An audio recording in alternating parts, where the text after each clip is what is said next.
সারা পৃথিবীতে নাম করেছে ঈশ্বরচন্দ্র বিদ্যাসাগর, যাকে বলা হয়েছে বিদ্যার সাগর, উপাধি দেওয়া হয়েছে বিদ্যার সাগর যাকে বলছে।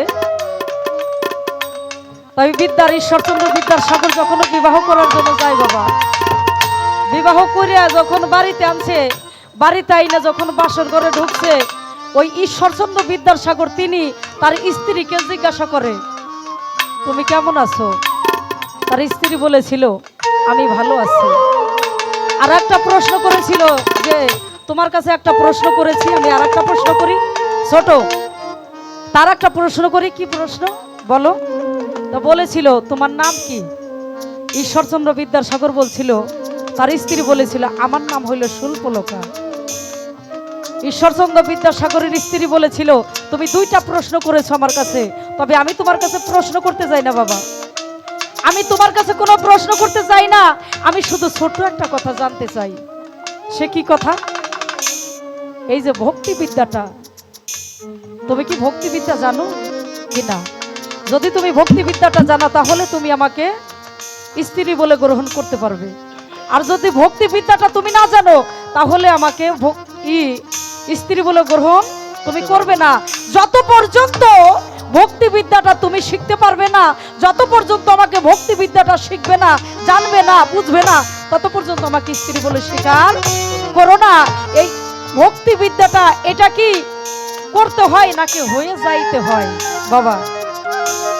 এটা কি করার জিনিস নাকি হওয়ার জিনিস? এই ভক্তিবিদ্যা এটা কি স্ত্রীলিঙ্গ নাকি পুরুলিঙ্গ নাকি অভয়লিঙ্গ? আমার একটু জানার বিষয় ওখানে। আর একটা কথা থাকবে, আমার আগে তাকে আমি ভক্তি করব, তবে ভক্তি বিদ্যাটা আমি জানি না দরদি, আসলে বাস্তবতা। ভক্তি কোথায় করতে হয়, কিভাবে করতে হয়, কোন কায়দায় করতে হয় আমি দরদি জানি না। তাকে আমি ভক্তি না করলে মাওলার কাছে ঠেকা থাকবো, তাই আমি ভক্তি করব যেদিকে। কিন্তু তার আগে আর একটি কথা থাকবে আমার বাবা। সিরাজ সাইজি আর লালন সাইজি শুনেন নাই? গুরু আর শিষ্য। সিরাজ সাই হলো গুরু আর শিষ্য ছিল হইল লালন সাইজি, তার ভক্ত ছিল। সিরাজ সাইজি সকালবেলা উঠছে বাবা, উঠে এখনে উঠছে কি পান্তা ভাত আর কাঁচামরিচ খাইয়ে বাবা বের হইছে সকালে রাস্তায়। আর লালন সাইজি সকালবেলা কিছু খাই নাই, কিন্তু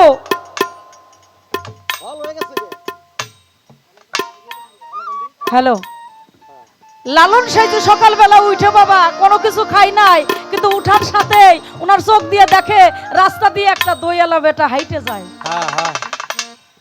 লালন সাইজি দইয়ালা বেটাকে ডাইকে ডাইকে বলে ভাই গো আপনার পাতিলের মধ্যে কি আছে? বলে আমার পাতিলের মধ্যে দই আছে। বলে ভাই আমার ওখান থেকে যদি একটু দই দিতেন, আমি সকালে থেকে কিছু খাই নেই। একটু দই দিছে, লালন সাইজি খাইছে।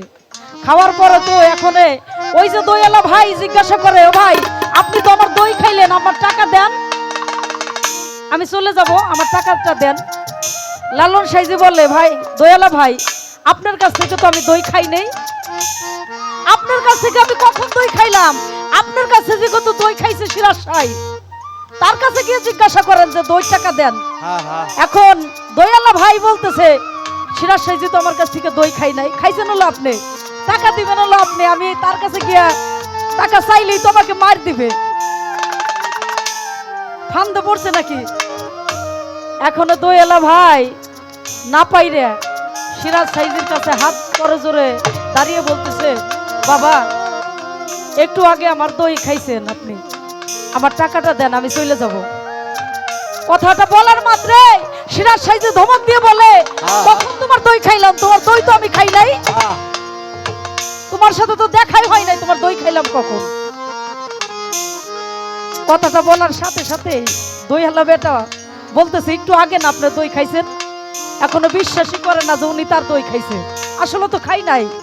এখন লালন সাইজি এসে বলতেছে বাজান আপনি না একটু আগে দই খাইলেন, আবার নিষেধ করেন কিভাবে?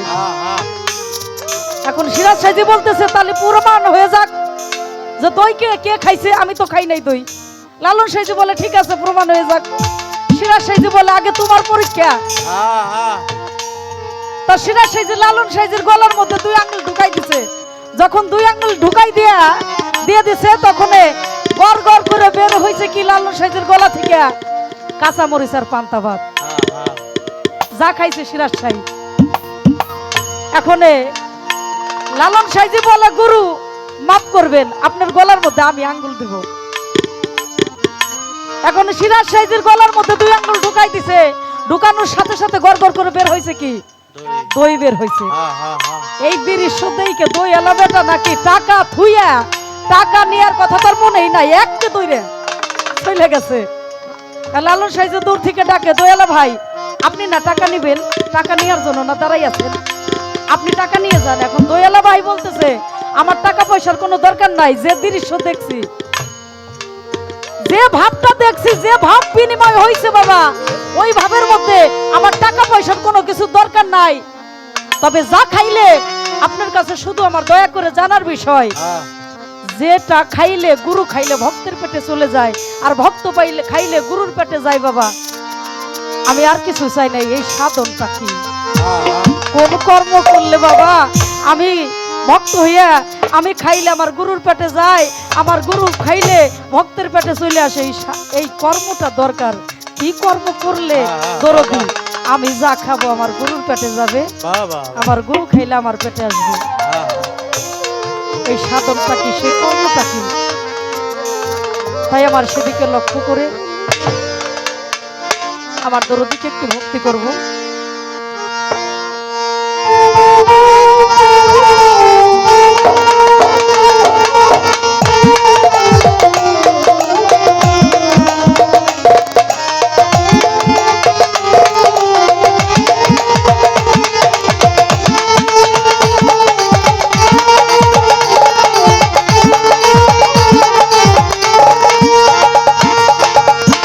হ্যালো,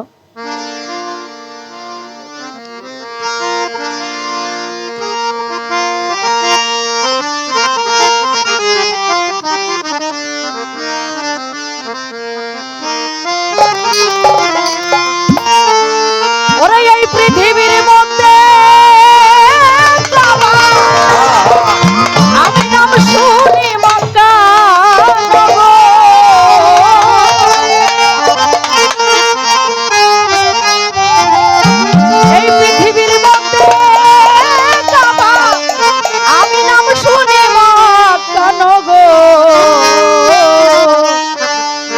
বলো গুরু কোথায় আছে আমার মানব দেহের কাবা ঘর, আমার দয়াল আমার গুরু গো, বলো গুরু কোথায় আছে এই মানব দেহের কাবা ঘর।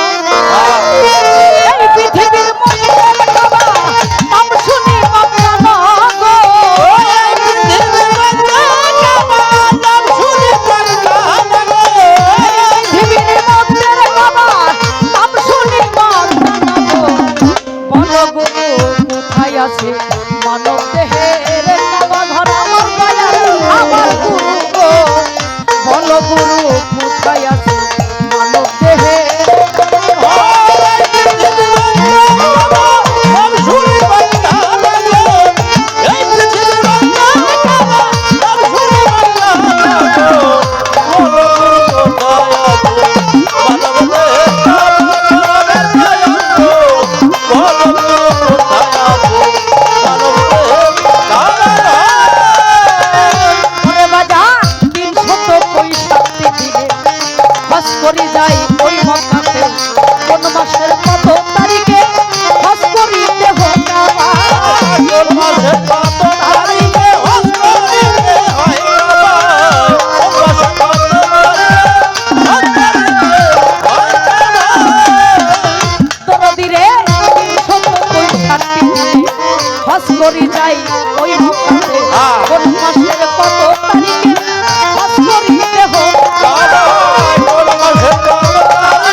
দরদিরে শরণ দিব হইতে যেতাম কোন দিকে মন মদিনা কোন তারিখে ঈদ মুবারক তার সাথে মিলাইছি না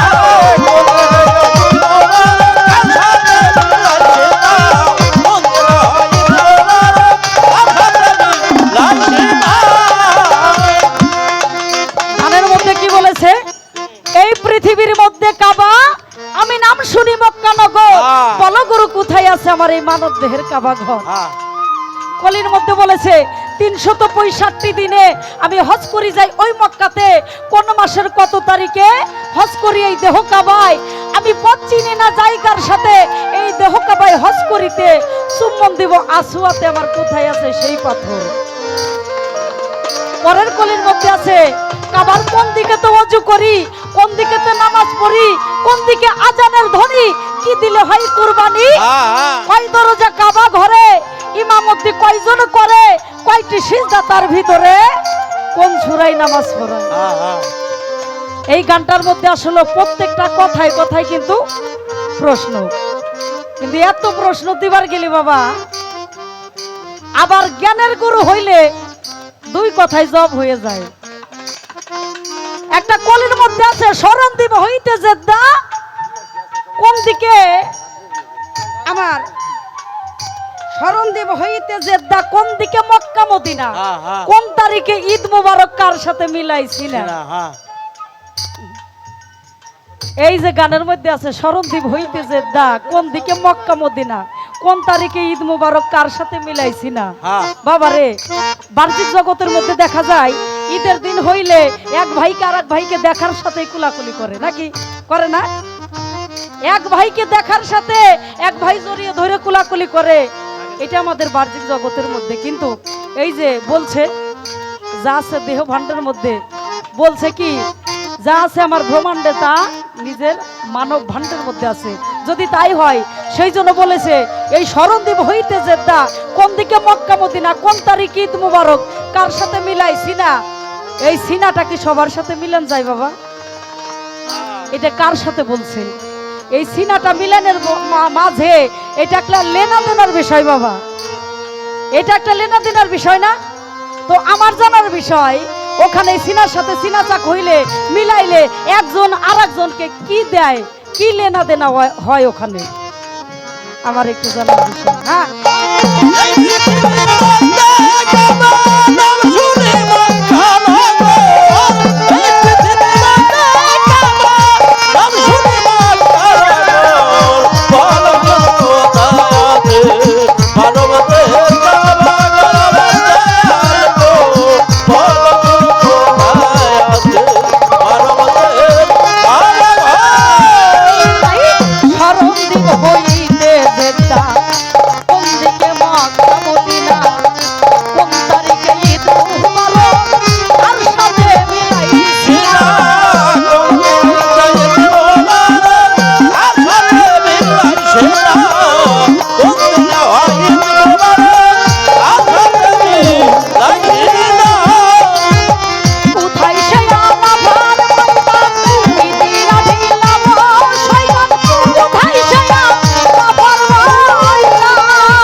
আগে একটা গল্প বলি।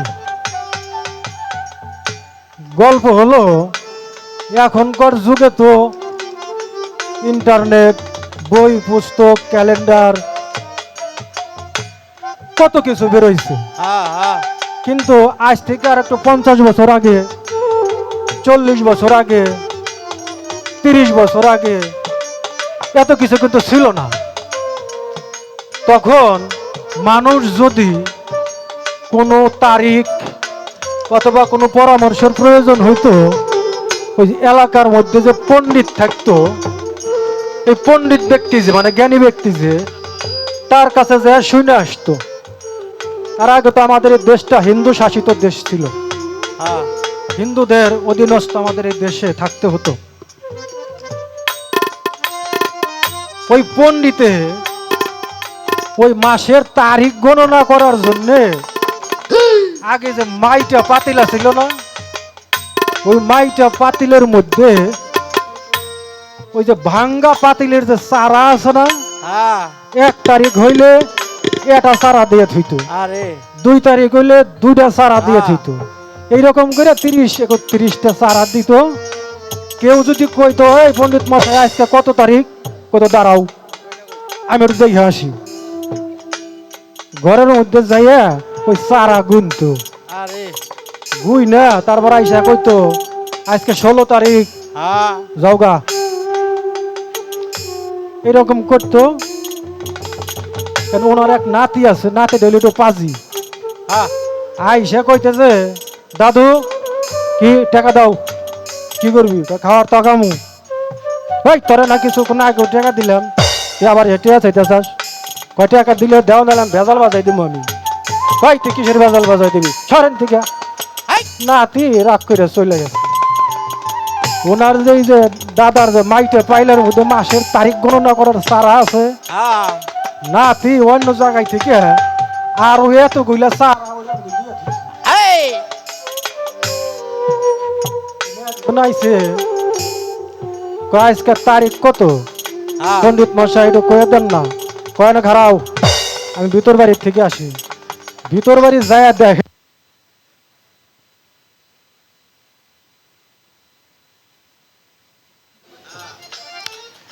উনি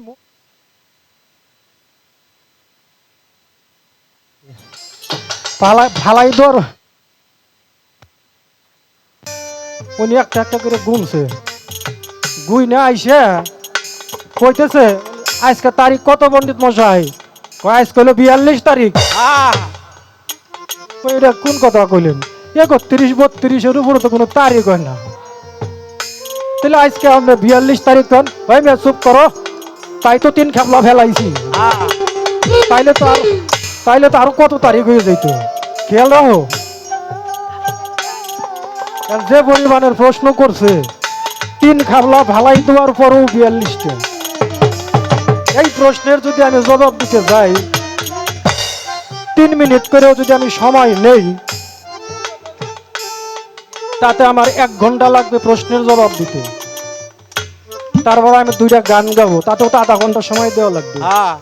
আনুষঙ্গিক তো আরো কিছু কথা থাকে, তাতে 1.5 ঘন্টা সময় লাগবে মোটামুটি না জবাব দেওয়ার জন্য। কিন্তু এত সময় তো নেওয়া যাবে না, যে কারণে খাবলা খাবলা ফালাই দিয়ে যতটুকু সম্ভব আমি বলার চেষ্টা করব। আর যদি এর মধ্যে মনে করেন যে না এই প্রশ্নটা শোনার খুব ইচ্ছা, একটু মনে করাই দিলে আমি বলার চেষ্টা করব। গানটা আরো পিছিয়ে শুরু করতে পারতেন, কিন্তু গানটা একটু বেশি আগায় গেছে, কারণ গুরু শিষ্যের একটা মিলনের অবস্থার মধ্যে আপনি নিয়ে আসছেন। কারণ একজনে খাইছে আর একজনের গলা দেওয়া বাইরিছে, যেখানে তো খুব ফাঁক থাকে না। গানটা আগায় গেছে, আমি চেষ্টা করবো সেই আগাইয়া কথাটা বলার জন্য। আর এর পরবর্তীতে যে কথা আসে আমি সেভাবে বলার চেষ্টা করব। ধন্যবাদ।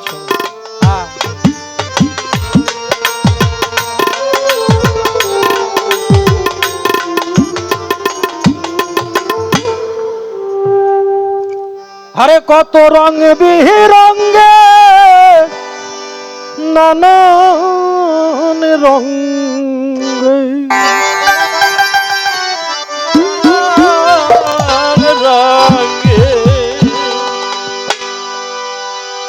সাই রঙ্গে মিশা রে মুর্শিদ রূপে সাই সাই আমার বিরাম রে রে সাই আমার বিরাম রে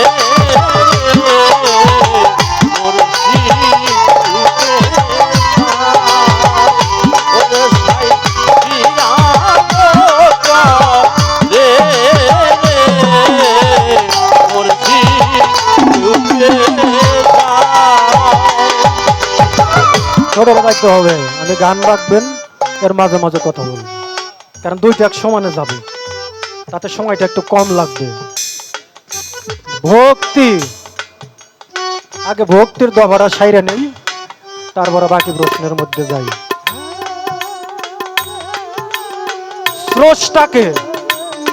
স্রষ্টাকে সৃষ্টির ভক্তি করতেই হবে কোনো ছাড় নাই কোনো মাপ নাই ভক্তি দুই প্রকার একটা তাজিমি সেজদা আর একটা ইবাদতি সেজদা এই তাজিমি সেজদা যেটা এইটা তোমার চাইতে যে বয়োজ্যেষ্ঠ তোমার চাইতে যে গুরুজন তোমার চাইতে যে মুরব্বী সম্মানীয় ব্যক্তি তাকে তুমি করতে পারো এখন ভক্তি করতে যদিও অসুবিধা হয় পরিবেশের কারণে তাহলে তুমি না করে যদি তাজিম করো দূর থেকে দুই হাত জোর করে সেটাও হবে এই তাজিমি সেজদা করতে কোনো ওযু গোসলের প্রয়োজন হয় না যে কোনো অবস্থায় যে কোনো ভাবে আপনি করতে পারেন আর যে ইবাদতি সেজদা আছে এর জন্য আপনার ওযু গোসলের প্রয়োজন আছে একটা নির্দিষ্ট সময় নির্ধারণ করা আছে যে এই সময়ে এই পাক পবিত্রতার মধ্য দিয়া আপনাকে সেজদা বা ভক্তি করতে হবে একটা তাজিমে সেজদা একটা ইবাদতি সেজদা তাজিমে সেজদায় কোনো ওযু গোসল নাই এবং কি ইবাদতি সেজদায় ওযু গোসলের প্রয়োজন আছে কোরআন শরীফের মধ্যে সূরা ইউসুফের 99 নং আয়াতের মধ্যে আছে ইউসুফ নবীর 10 ভাই যখন খবর পেল যে আমার ছোট ভাই ইউসুফ মিশরে আছে এবং তার মাতা পিতাকে নিয়ে এই ইউসুফের কাছে যায় তখন ইউসুফের ডান পাশে মাতা পিতাকে বসতে দেয় এবং কি সঙ্গে সঙ্গে তার 10 ভাই ইউসুফকে সেজদা করেছিল যে সেজদা কোরআন শরীফের মধ্যে আছে একটি আয়াত নাজেল হওয়ার পর যদি তার বিরুদ্ধে বা তাকে রহিত করার জন্য যদি কোনো আয়াত নাজেল না হয় তাহলে কিয়ামত পর্যন্ত ওই আয়াত বিদ্যমান থাকবে এবং যেহেতু ওই আয়াতের বিরুদ্ধে কোনো আয়াত নাজেল হয় নাই সেই কারণে এই তাজিমে সেজদা কিয়ামত পর্যন্ত বহাল থাকবে এবং কি তোমার চাইতে যে গুরুজন তাকে তোমার এই সেজদা করতে হবে ওই মনে মনে তুমি যদি কও আমি ভক্তি করছি ওর মধ্যে ভেজাল থাকে তুমি আগে নিয়মের মধ্যে আসো সেজদা করতে করতে যখন তুমি নিজে সেজদায় পরিণত হয়ে যাবে তখন তুমি কারো দিকে তাকাইলে ওরা সেজদা হয়ে যাবে কিন্তু এর আগে না আগে তোমার সরজমিনে সেজদা করতে হবে বাজাও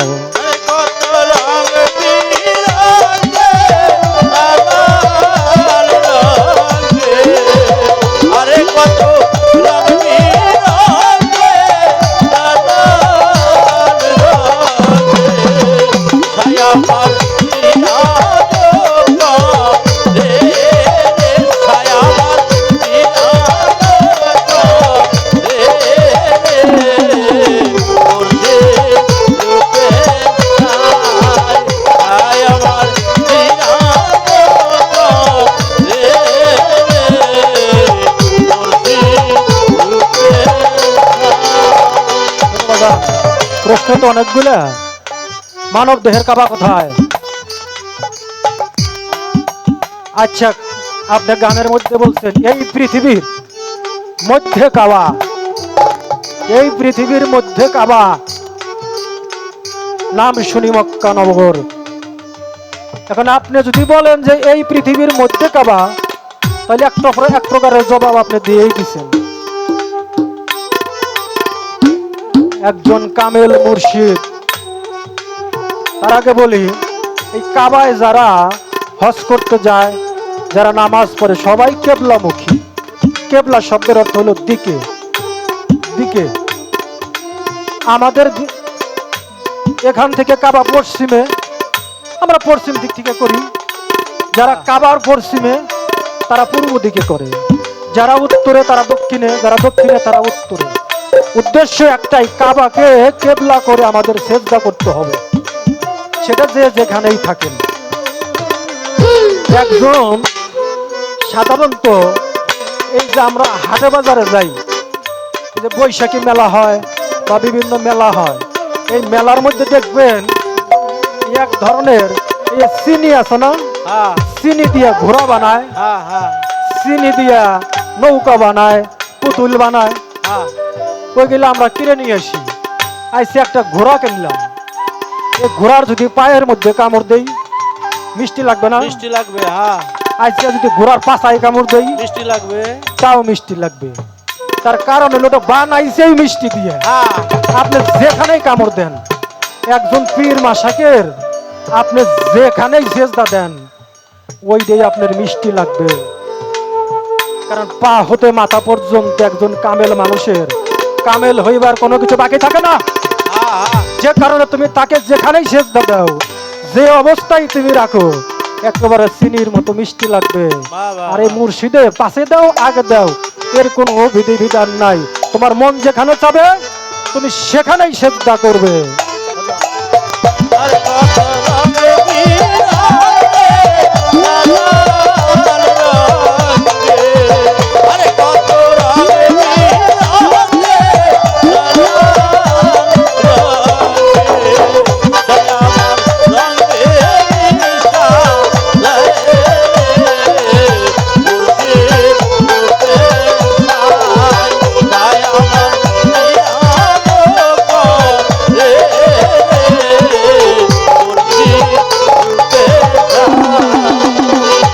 ময়না ছাড়া চকিদারি,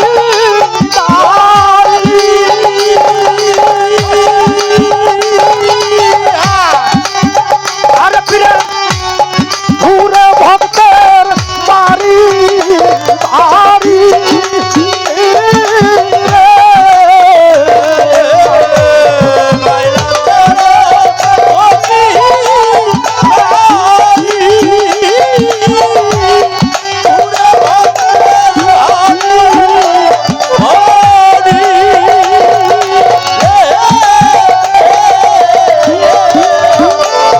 ময়না ছাড়া চকিদারি,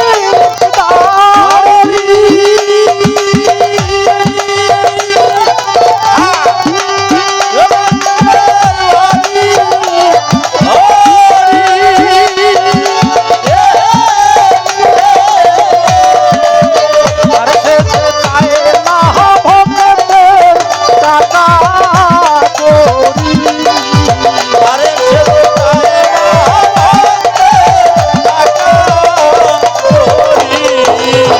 আর সে যে চায় না ভক্তের টাকা করি, শুধু মনটাই চাইয়া রে, শুধু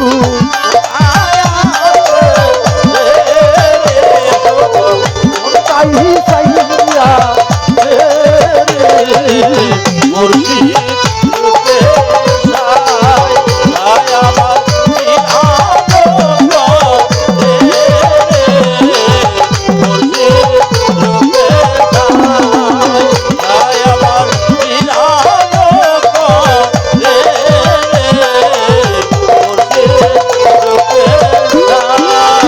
ছোট বাজাও, মুর্শিদ তোমার কাছে মন চাইছে।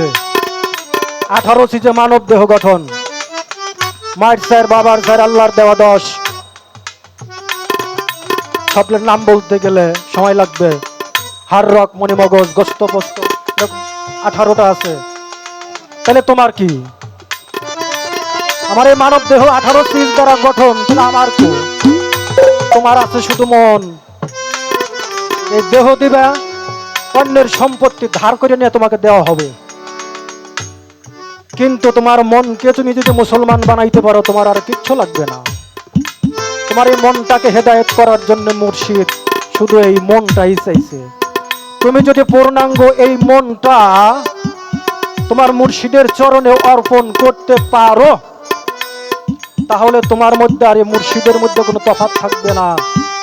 তখন গুরু খাইলেও যা, শিষ্য খাইলেও তাই, কারণ দুই মন তখন এক মন হয়ে যায়। যেমন আমার ছানাবাজানের একটা ভক্ত ছিল, ওই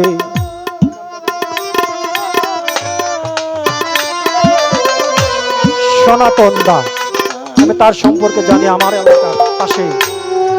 সে বলছিল যে আমার মালিক যদি নেয়, আমার পীরের দরবারে যায় যদি আমার জানটা যাইতো আমি খুব খুশি হইতাম। আমি শুনলাম সে নাকি আমার এই ছানাবাজানের দরবারে এসে চলে গেছে। এইরকম মনটা তোমার বিনিময় করতে হবে। যতক্ষণ পর্যন্ত তোমার মন বিনিময় না হবে, তোমার অপঘাত মৃত্যু হতে পারে, তোমার আরো নিকৃষ্টতম মৃত্যু হতে পারে। কিন্তু তুমি যদি মনটা বিনিময় করতে পারো, তুমি দই খাও আর চিরা খাও, আর তুমি জামুন চাই তাই খাও, আর ফিরে জামুন চাই তাই খাই, ওই একজনের আর একজনের ভিতর খাই বাইরে। এই জন্য আগে মনটা দেওয়া শিখো, তারপরে তার সাথে বিনিময় করো, দেখবে যে ও ভাই সব এক হয়ে গেছে।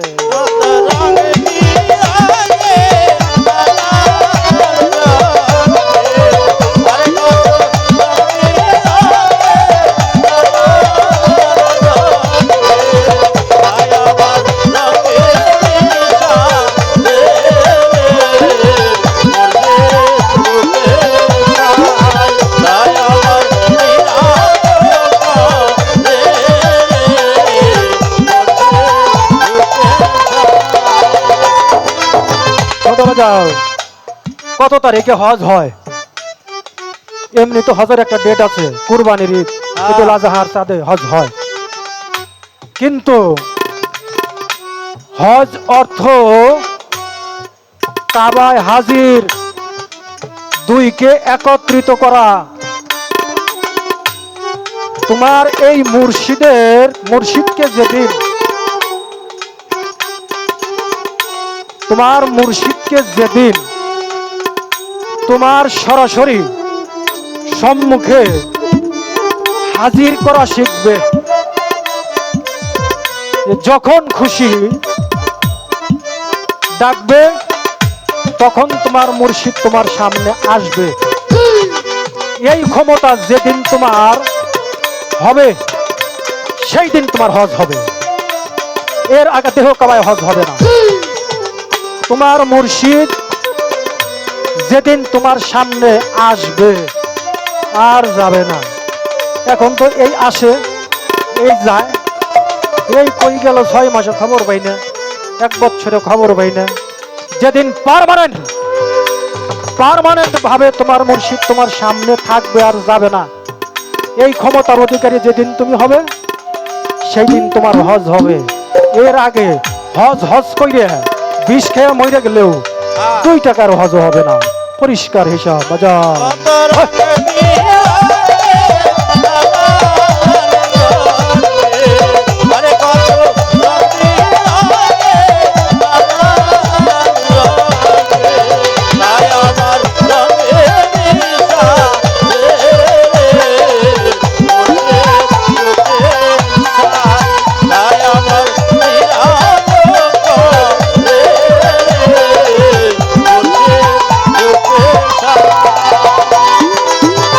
প্রশ্ন হইল একটা গানের মধ্যে অনেকগুলো, তো সেজদা করুম কয়টা, কাবার দরজা কয়টা, কোন সূরায় নামাজ পড়ুম, আগে কোন সূরায় নামাজ পড়ি, আগে সূরা শিখাই নেই। একটা সূরা তোমাকে শিখাবে মুর্শিদ। তুমি যত সূরাই জানো, তার আগে একটা গল্প বলি, ছোট্ট করে শুনবেন। একজনে হইলো যে দোতারা বাজান শিখবো, গেছে এক উস্তাদের কাছে যে আমার দোতারা বাজান শিখেন। বলতেছে শিখামানি, বেতন নিবেন কত? 500 টাকা। কয় কতদিন লাগবো? কয় 6 মাস। কয় আচ্ছা ঠিক আছে, কালকে থেকে আসবো। উনি বাড়ি থেকে বেরিয়ে রাস্তায় গেছে, ওখানে যায় উনি বলতেছে আমি তো একটু একটু পারি, তাইলে একটু অল্প সময় আর বেতনটা যদি একটু কম নেয় তাইলেই তো হইল। আবার ঘুরে আইছে, আইসাকে উস্তাদ আমি তো মোটামুটি বাজাইবার পারি, হ্যাঁ বেতন একটু কম আর এই অল্প সময় সেখানে যাবো না। কই শোনো, তোমার বেতন লাগবে 1000 আর সময় লাগবে 1 বছর। হ্যাঁ কই ওনারা কেমন কথা কইলেন? কয় তুমি যে ঘোড়ার ডিম শিখছাও ওয়া 6 মাস লাগবে আমার ভুলাইতেই। হ্যাঁ 6 মাস ধরে ভুলামু, তারপরে তোমার শিক্ষা দিব। এর আগে তুমি শিখে হারবে না।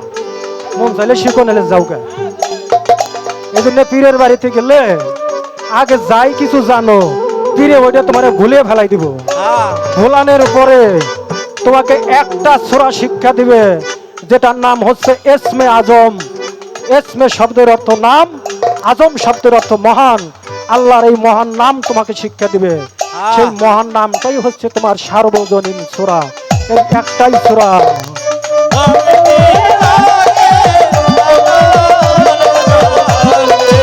আরে কত রানী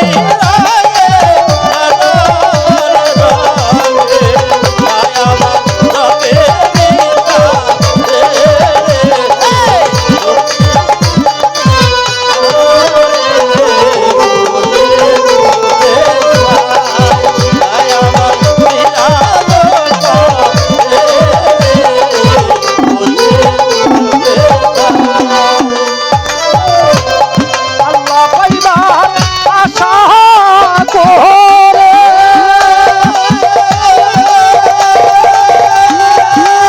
সর্বজন ভক্তি আছে রূপী সাগরে।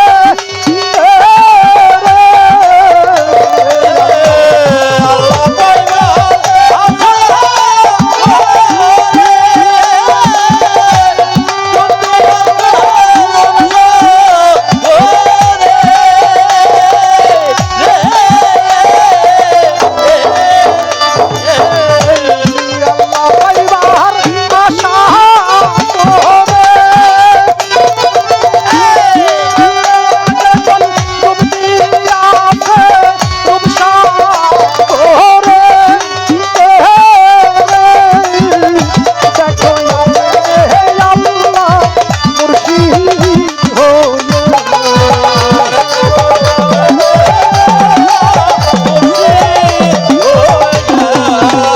দেখো আপনি আল্লাহ মুর্শিদ হয়ে উঠায় মানুষের দেশে রে, উঠায় মানুষের দেশে রে।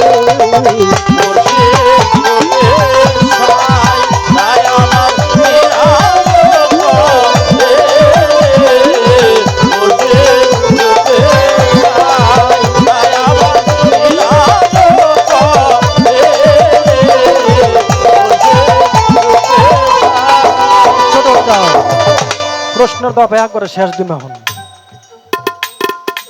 পাথরটা কোথায়? পাথর মুর্শিদ রে বাড়িতে নিয়ে একটা চেয়ারের মধ্যে বসাইবে, একটা গোপন ভেদ কয়ে যাই। চেয়ারের মধ্যে বসাইয়া 2 পাও একখানে করবে। কাবায় যে পাথর আছে, পাথরের যে নমুনা আছে, আর মুর্শিদের 2 পাও একখানে করলে মাঝখানে একটা নকশা বাইসা আসে। একটাই সারা দেই, ওই নকশার মধ্যে তুমি চুমা খাইবে। ওই নকশার বাইরে যদি চুমা খাও, এর 2 আনারও লাভ হইব না। আর এই মুর্শিদের 2 পায়ের মাঝখানে যদি চুমা খাইতে পারো, তাইলে তোমার চুমা কামে লাগবে, তাছাড়া হইতেছে না। আর দরজা, দরজা কতটি? দরজা একটাই, মুর্শিদের রূপ। এই দরজার ভিতর দিয়ে মুর্শিদ। বর্জক কি? বর্জক শব্দের অর্থ হচ্ছে পর্দা। তোমাকে এই পর্দা অতিক্রম করতে হবে।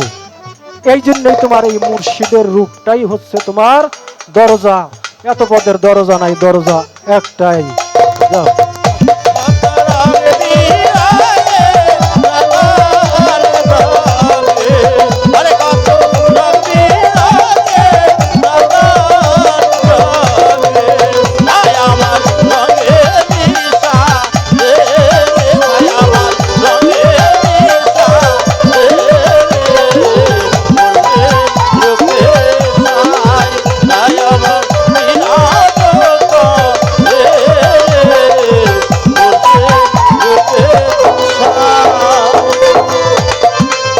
আমার একটা প্রশ্ন আছে, মানুষের চিনাই চিনায় কোলাগুলি করলে কি কোনো উপকার আছে না ক্ষতি আছে? যদি তো লেনদেন বিনিময় কই দিতেছি, যদি এটা পোলাবানের সাথে যদি আপনি পাচার ধরেন, পয়লা ঠেলাই তো পোলাবান তলে বলবো, এটা স্বাভাবিক বিষয়। যদি আপনার কলবের সাথে, মুর্শিদের কলবের সাথে কানেকশন না থাকে, যদি ওই কলবের সাথে, আমার যেমন মুর্শিদের কলবের সাথে কানেকশন নাই, আমার সাথে যদি কোনো কামেল মানুষ কোলাকুলি করে, সে যদি ইচ্ছা করে আমার কলবকে সে ব্রাস্ট করে দিতে পারে, দয়া করে দেয় না। আর যদি আমার কলবেও কিছু নাই, আমার চাচার কলবেও কিছু নাই, আরে ওটা যদি দিন বেড়ে বাইরে বেরিয়েও করি, এটা পিএজও শেষা হইব না, আরে ও করলেও না করলেও তো। এই জন্য কোলাকুলি করলে একটু হিসাব নিকাশ করে করা উচিত। কলতায় আমাদের মানিকগঞ্জের আসলে হাসিম বিশ্বাস, ওনার সাথে দিকে কোলাকুলি করতে আসতো, ধাক্কাটা সরে ধরেন ঠিক খাই আর কাম পায় না, কাপড় চোপড়টি ধুই আইছি, মিনিট মিনিট দিয়ে আমার কাপড় চোপড় না হাগো, ধরেন তার কোলাকুলি করা লাগবো না, যা করতো না। এই জন্যে কোলাকুলি করার আগে একটু বরাদ্দ করে করা উচিত। সবার সাথে কোলাকুলি করা ঠিক না। বাজান সাহেব।